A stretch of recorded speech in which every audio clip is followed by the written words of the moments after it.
Welcome everyone. I'm Don Stacy. I'm going to read what I regard as my best story out of this entire collection, Tales of the Bizarre and Unnatural. And the title of this story is The Next Arrival of the Scorthians. Once every 2 human generations, the Scorthians pay us a visit. And from their first appearance about 2 centuries ago, we've been powerless to stop them. People say it's a blessing that these strange beings don't do us a great deal of harm. They have always come in late summer. They come to spray a smoke over the earth, and once that is done, they disappear. This smoke permeates the air, hovers for nearly a week. As it begins to clear, we awake into a nightmare of mass amnesia. Over the last 2 centuries, their attacks have occurred precisely every 37 years. Most people only go through one of these in a lifetime, and that's plenty. An unfortunate few who enjoy greater longevity will experience 2 of these attacks. After each attack, gradually we grasp that all of us had just undergone the same toxic slumber. From the beginning, the Scorthians have been like sheep herders, and we earth people have been the sheep.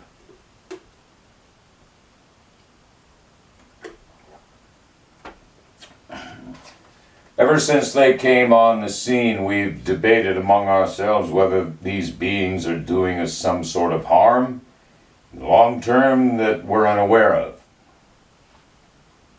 They arrive in our atmosphere completely undetected, like a new virus buried deep within the center of a meteor, much of which burns away and disintegrates as it makes the last of its descent. These beings drop down out of nowhere and do whatever it is they've come to do, and then they leave. They do not linger in order to invite some type of communication. This single wanton act of mass bullying is their communication. After analyzing surveillance tapes, the brightest minds from every country in the world have concluded that the Scorthians haven't done anything except to spray us with a heavy smoke which puts us instantly to sleep and robs us of all our memories. Yes, but what else are these substances in that smoke doing to us? Thousands of scientific investigations have been and are still being undertaken at the finest medical research centers around the world. So far, nothing except the amnesia itself has been attributed to the smoke. But some of us involved in the research are not so optimistic as to believe that nothing else has happened to the human population in either a biological or a psychological way. Hardly an evening passes when I don't have a dinner table discussion about the Scorthians with my wife and my son and daughter, who've been our guests recently, you see. The air is thick with talk of the Scorthians these days, since their next strike happens to be in 1 week. For the last few months, it's all that people have talked about. My wife, Lydia, is worried that she'll be frightened out of her mind when she first awakens. What if I'm not at home when I come out of it, Richard? What then? It won't make any difference where you are when you wake up, sweetheart. You'll be equally confounded and disoriented no matter where you are. If we wake up together, we'll be strangers to each other, she said, her voice wavering with anxiety. This is going to be ghastly. It's going to be just horrible. We'll get through it. People always have before. I don't see what possible reason they could have in doing this to us. Maybe they want to observe how we'll overcome our confusions. They appear in a kind of wave which moves in the opposing direction of the Earth's rotation. a vast armada of countless ships which all spray the smoke of forgetting over every city and town. No inhabited location is spared. The smoke gathers in the air. It gathers quickly in a stagnant air devoid of the slightest wind. Soon everyone senses that they are losing control of their bodies, and a kindly voice enters their mind suggesting that we ought to sit or lie down, and so we do, and then we fall to sleep. Later is completely and maximally insane. After everyone has awoken, and we do so almost simultaneously, most people become quite troubled and apprehensive, some even frightened and hysterical, when they understand that their lifetime store of memories has been reduced to a void. The memory's now gone, with many of them, as it turns out, forever. And we would grasp this at roughly the same moment. The Scorthians' arrival date was an estimate, of course, to within plus or minus 7 days. Family members came together from near and far. We believe this behavior has had some lasting salutary effects. Chief among them, its own continued practice. People on their own, usually go to a hotel or a public house. Lydia and I and our two grown children stayed together at our home. Then one day it happened, and we were changed forever.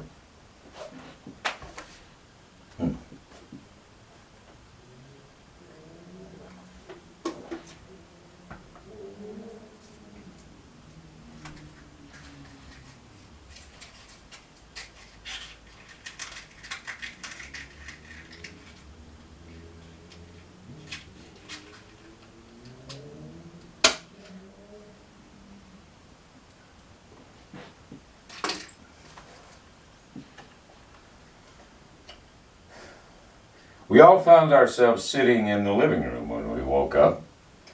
For what seemed several minutes, no one said anything. I gazed at two young people on the sofa, and from the corner of my eye I could tell a woman was sitting next to me in another chair. Then I shifted my gaze from the two in their early 20s to the woman. At the time I was thinking, why am I sitting with these people in what looks to be someone's home? And there's an odd smell in the air, like crushed aniseed. They don't seem to be in a hurry to go anywhere, which reminds me, what the hell was I just doing? And whose place is this? Why am I here? I don't understand any of this. What the hell is wrong with me? As my anxious thoughts and agitation mounted, the others also became frightened and restless. Their eyes shot back and forth, as did mine. Fortunately, none of us had any weapons. I think only this prevented us from attacking each other. Much later, after humankind had fully recovered, we all had a number of horror stories to share. I suppose that's how we survived. We began to trust each other again. A handshake took on the burden of an additional meaning, the pledge that you would not attempt to kill the person whose hand you just shook.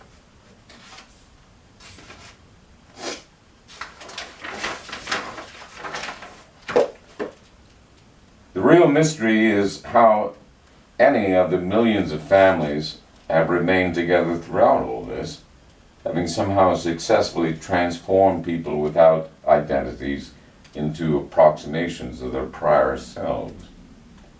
I am profoundly grateful that my own family is still very much intact. I can't be sure, but we needed at least several harrowing hours to fully shirk off the crippling sense of terror and confusion we all first felt. The simple fact that we were indoors may have also saved us. Had we woken up in a park, for instance, all of us seated around a picnic blanket strewn with bags and containers of food, I would have been seized with the impulse to run out of the park, find a place to hide, then get control of myself, because I was terrified that I was also going to lose my reason as well as my memories. What did happen is that each of us fled to our separate sanctuaries within the house and waited, hyper-vigilant and yet somehow sensing the others were not enemies. Clearly, none of us wished to leave. My son and daughter wanted to stay initially, but perhaps the ghosts of their former lives later drew them beyond the house. They had probably thought of leaving on many occasions. It is sure to happen any day now. So, after several hours passed, all of us having done our share of brooding over this predicament, it was clear to each of us we were all in the same boat. No one had been spared. After all of us had drifted back into the living room, we sat down as before. The girl said, "We ought to give ourselves names." "Yes," said the woman. "Now that's a sensible idea. We should have a name-giving ceremony from which everyone walks away with a new name." "But suppose we are a family," I said. "Then this is our house and our name should already be here on an envelope or a subscription label on a magazine." "But," the boy said, "bioscans are used now so much nowadays. Some people don't even go around without debit cards and ID anymore. Give them your thumbprint on an optical scanner, or look into a device and have your retina scanned." "Let's all search the house," I suggested. To my surprise, no one objected. We all looked through each drawer and cupboard and cabinet there was. Only when the boy went into the garage and opened the glove box of the car did he find some documents with names. These he brought back into the living room and set them down on the dining table. We all sat down at this cloth-covered table. I picked up one of the documents, a car license registration from the state of Washington under the name of Lydia Marlowe. I turned to the woman and handed her the document. "You might be Lydia Marlowe," I said. A moment later, all of us went back to the garage and the girl flipped a wall switch to raise the door via an electric motor near the ceiling. In the driveway was a sedan. "I knew it," she said.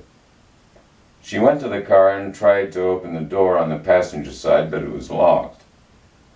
She ran around to the front of the car, to the driver's side, but alas, that door was also locked. "Check your pockets for a key," she said to me. Immediately I did what she suggested. I plunged my hand into my right-hand trouser pocket and felt a cell phone within its cloth pouch, plus a set of keys. I pulled out the keys and tossed them to her. When she tried a small electronic button attached to the key ring, the car emitted a thunk as the door lock released. She removed everything from the glove box and brought it indoors. Once again, all of us sat at the dining table while I sifted through maps and maintenance receipts for the license registration, which I soon uncovered. The car belonged to a gentleman named Richard Marlowe, and apparently I was that person. Lydia and I were in our late 40s. The two young people were in their early 20s, perhaps. It wasn't much of a stretch to assume they were our children. But what you must understand is that I had no emotional connection of any kind with these people other than confusion and a now muted yet still ongoing fear. Rather a strange situation when you say mass amnesia.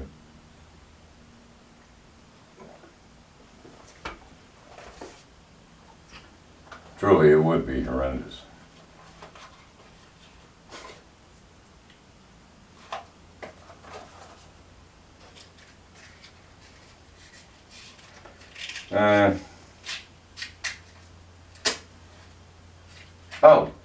None of these stories that I've been reading have ever been published, so they're not protected by copyright. And if some enterprising soul in Los Angeles decides that they're going to take one of these stories and turn it into a movie, they're perfectly welcome. This is open source fiction. Go for it. I do have novels that are copyrighted at $65 a crack, and those, if you do that on those, I'll file a lawsuit and I'll obtain damages, by God, because I write my work in longhand first, and it's easy for me to prove that I wrote these books. It's so easy. Anyway, so this is how I publish material nowadays, skirting or skipping the vaunted literary agents. Now,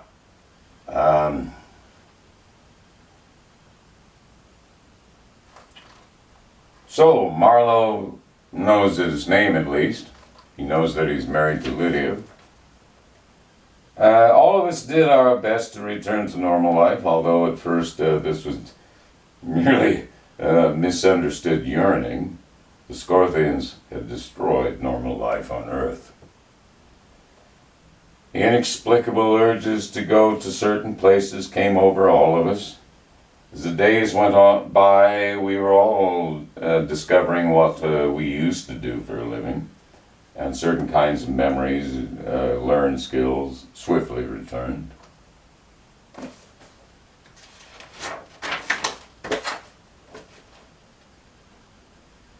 The young and the aged who could not go anywhere on their own prior to the Scorthian attack seemed to have the most trouble recovering enough of their these forms of behavior learned through repetition. During the first few weeks after the attack, both small children and the elderly were quite slow in regaining their powers of speech.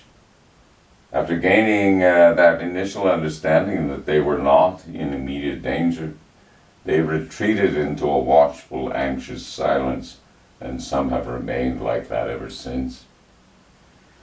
One evening, several weeks after the attack, after both Lydia and I had managed to work out where we were employed and had a superficial sense of things having returned to normal, we agreed to sleep together.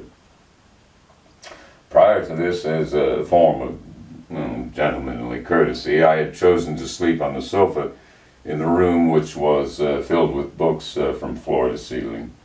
Our two children had departed, each of them having at last recalled what areas of the city they lived in, the general appearance of the neighborhoods and so on. They regained a sense of direction and a deepening conviction that they could find their own separate apartments, so much so that one day, just after breakfast, they told us goodbye. They were fairly sure that they were both college students, but neither one was certain about it.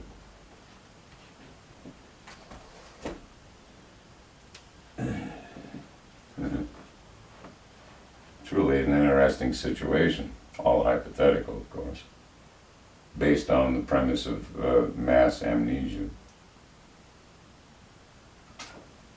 Well, we'll continue on. I happened to work at one of the several thousand branches of the Institute for Scorthian Studies. How did I discover that this was where I worked for a living? It wasn't particularly difficult. The day I woke up after the attack, as soon as my wits returned, I took out my wallet and went through all the cards. The smug-looking fellow in the driver's license photo left me without a single impression other than that his vanity quite likely exceeded his ability. Among the various membership and discount cards was a card with the same fellow's picture on it. I brought the card up a few inches from my face and examined it closely. Institute for Scorthian Studies, it said. In a moment I realized this was an employee ID card. This was the place where I worked. On the first day that I returned to the building where I was employed, apparently, I used the card to open the outer security door. I stepped into a wide hallway and found myself facing a lobby with a reception counter around which a crowd of the aggravated and discontented demanding some answers. I walked away from the crowd and down the hallway. I began passing a series of offices, each with a removable name card in a small plastic frame attached to the wall. I zigzagged down the hall, checking each of these to see if one of them said Richard Marlowe. When I got to the end of the hallway, I took a flight of stairs up to the second floor and began my search anew within the dim, empty hall. Even though my leather shoes had a rubberized sole designed to walk through slush and snow, my steps still echoed faintly. It almost seemed as though I should not have been there. After checking several more name cards, I came to the office which belonged to Richard Marlowe. I slipped the ID card over the faceplate next to the door handle. The sound of the lock as it disengaged. I opened the door and stepped in. The desk was clean apart from a telephone and some reference books and a container of pens and pencils, along with a file folder placed dead center on the ink blotter. I pulled the chair back and sat down and opened the folder. Inside the folder was a handwritten letter. This intrigued me for some reason, because even at that moment I had this unassailable conviction that a handwritten letter was very uncommon, the product of a quaint practice given up in the late 20th century with the advent of the internet and email.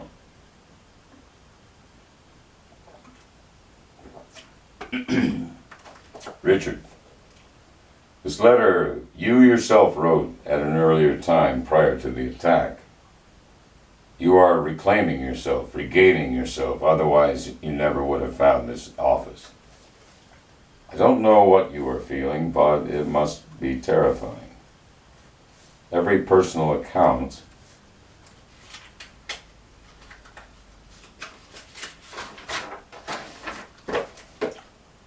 I've ever read, and they're all vivid accounts, describe a horrific alarm and confusion. The first few hours are the most dangerous and terrifying, but obviously you, and I would hope Lydia as well, have gotten through the opening burst of sheer anarchy. This has happened now 5 times, once every 37 years, nearly 2 centuries of this subjugation by the Scorthians. We have got to find a means to ward them off forever. We must. Strong, necessary words, I thought. My former self was a man of spirit. Yet I also felt a strange detachment from that letter. Just to be sure, I sat down in front of the desk, and without a single thought, I opened the bottom side drawer and pulled out a sheet of paper from the stack which was there. I took the pen from my shirt pocket and began copying the letter. I wrote out the first 3 lines, which were clearly written by the same hand. I gazed at the cinder block walls with their coat of pale terracotta paint. Mankind has this nearly inconceivable enemy who toys with us every 37 years like a cat would a mouse. How easy to invite your resentment to grow into hatred against them. But we have no conception of what they are like, other than they are extremely powerful and sadistic, cruel as was Hitler, Stalin, and Mao combined. We stand no chance to repel them if we cannot even see them. The Earth's atmosphere is quite likely going to be highly toxic to them, if not in a direct physiological way, then in some biological way, as in the form of a virus, even something as large as a microbe, something which has withstood 100 million years of genetic attacks and survived. But we must first learn to detect them long before they are directly upon us. often Lydia's question echoes within my thoughts when she said, "I don't see what possible reason they could have in doing this to us." If detecting them proves to be impossible, then we must find an antidote to this nerve agent which they envelop the Earth. I've never been a fan of the theory of multidimensional cosmos, a multiverse, but it's at least conceivable that the Scorthians pass into our four dimensions, our particular weave of space-time, by leaving their own, or some intermediate set of dimensions, or an entire series of intermediate dimensions. This would explain why we cannot detect them. Then they somehow accommodate themselves to our physical laws long enough to terrify and torment us. After their initial attack nearly 2 centuries ago, some influential journalist from that era, with a flair for coining neologisms, came up with the name Scorthians to identify our new enemy. The name was seized upon by other news reporters and web bloggers and has stuck. Quite soon the Institute for Scorthian Studies was established. As its various branches came into being in cities around the world, it quickly became the largest institution in human history, and thus the world's largest employer. Even the relatively small city of Spokane, Washington, in which I live, has such a branch of the Institute. After the first attack, scientists and engineers developed a system to capture and store the smoke so that once everyone had regained their wits, we would have many samples of this substance to analyze to discover just precisely what this agent does to the human brain, and perhaps also to devise a means to prevent this from happening. We all hated the Scorthians, and we all hated what they did to us. Every 37 years they attacked us with impunity. They came to set a fuse to a bomb which had the power to create a profound and extremely dangerous worldwide anarchy.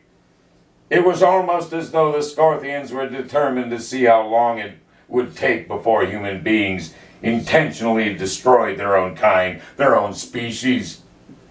So far, our chemists have concluded only that the smoke from one attack to the next, the smoke which our forebears breathed in during the 4 subsequent attacks after the first onslaught, is the same matrix of substances. We know the elements out of which each of these substances are made. In fact, we even know that their molecular arrangements. And so far, the scientists have determined the smoke consists of 6 substances.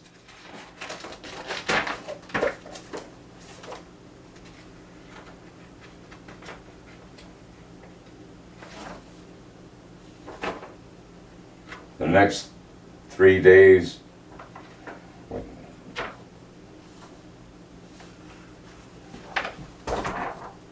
what?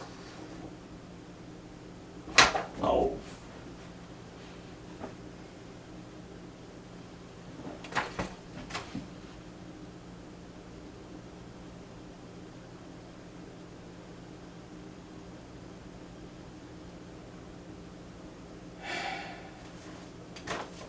Well, I got a big problem here. I got page, wait a minute. Page 161.